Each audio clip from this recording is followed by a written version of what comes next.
Brian, how are you today, buddy? What's happening? I'm doing good, guys. Thanks for having me on. Always a pleasure. It's all good. I don't know how well you know Cam, but it's been an amazing transformation from, young, cocky, almost disconnected from the rest of his team player to still somewhat young, still somewhat cocky, but now an incredible leader for the Panthers. It's been an interesting dynamic. What have you seen? Why is Cam so different now? Well, I don't know. I mean, I guess there is differences. Maturity just will bring that, just age in general, and certainly your time in the NFL where you kind of start to learn your place, especially the rocky start that he had there in Carolina. But he's the beneficiary, just like on the other side of the football. Peyton has a very good defense, which is where most championship teams are built upon, and so when you have that in your corner, there's a lot less pressure on the quarterback to be able to go out every time and have to score points. Now, when you were on a Super Bowl champion team for the Patriots, as BT was just talking about, when you look at a champion, are they different? Or the championship teams have to have a similar identity, or can guys do it differently? Because it feels like this Panthers team has done it a little bit differently than some of the teams that have won it over the last couple of years, if you know what I'm trying to get at. Well, I think exteriorly, from the outside looking in, I think they can look different in their strengths and their weaknesses and what they do really well and what they maybe not do as well. But I think the core issue or the core element for any championship football team is unity and the sense of team, where everybody knows their place, everybody shows up every day to go to work, and that element that you can't really see. Only in the locker room is that evident, and on the field on Sundays is that evident. Because I know in my time in New England, I came into that team really late in the season. I came in the 15th game of the season of that year, and I had been a part of 13 previous football teams, and never had I had a sense of team and unity in the community in which those guys operated from start to finish, from the time I was there to the time I was gone 5 games later after a world championship.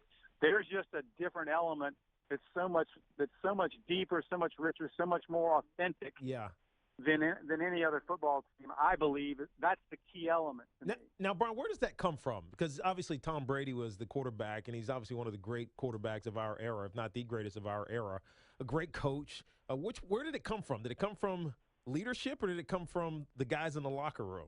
No, I believe it comes from on the field leadership. Now, granted, we can sit here and have an argument about it's the coach, it's the owner, it's the GM, but those all have elements that play into the factors. But to me, having guys on the field like Teddy Bruschi and Tom Brady, when I walked into that facility, both of those guys before the end of the day came up to me, introduced themselves, welcomed me to the team, and just, to me, that was unheard of. I mean, granted, I've been around for 13 years, and you always kind of have a sense of the guy that comes in and who he is and what he's about, but to see what those guys were like and the leadership that they had, to me, is what's made the Patriots so great since Brady has been there, because I think he's one of those guys that is a down-to-earth, blue-collar, lunch pail type guy that comes to work every day.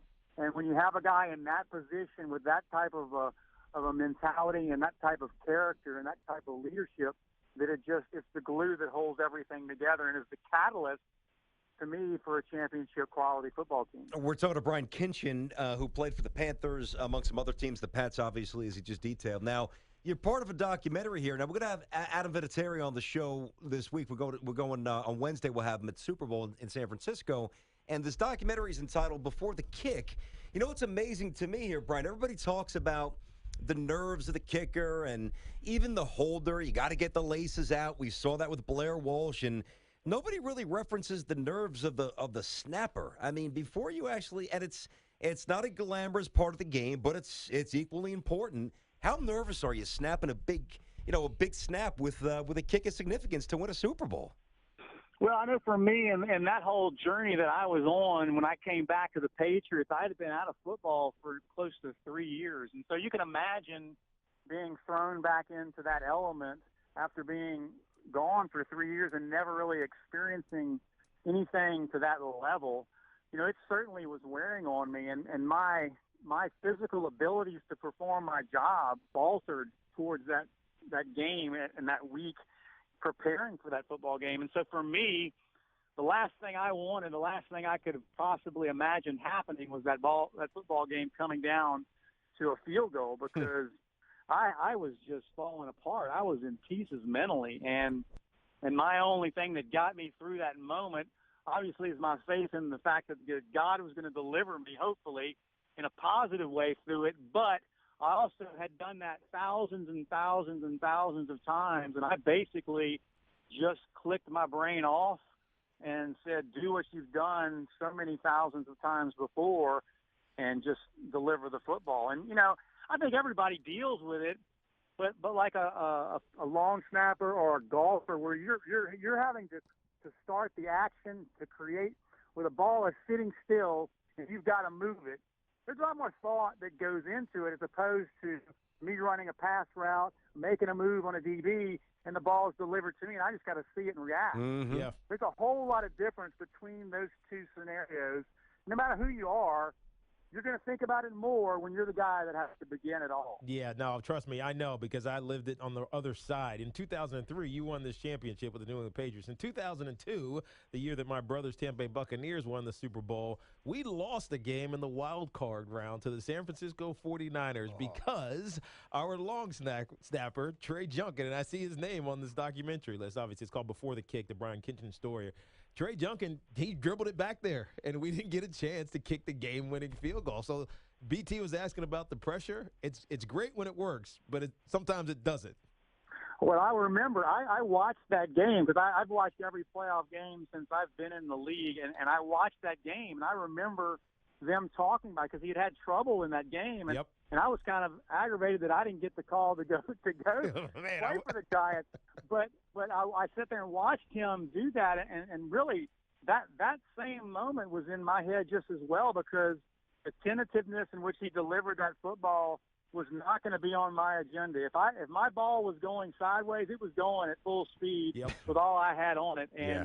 Fortunately, it ended up where it was supposed to be. And fortunately, Adam did his job and split the uprights, and we won that game. Yeah, if I'm going to miss the putt, I'm going to blow it by. Never up, never in. I'm not leaving it short, man. I'm with you. Same thought process, right? Yeah, without a doubt. I mean, there was no sense for me to be tentative. I had to deliver it as I've always done it before. And There you go. I basically, like I said, shut the mind off and let the body just react. Yeah, different aspect of the game. Brian Kinchen, good catching up with you. Good luck with the documentary, and we'll talk to you soon, buddy. Appreciate it, Brian. Thank you, guys. Have a good one.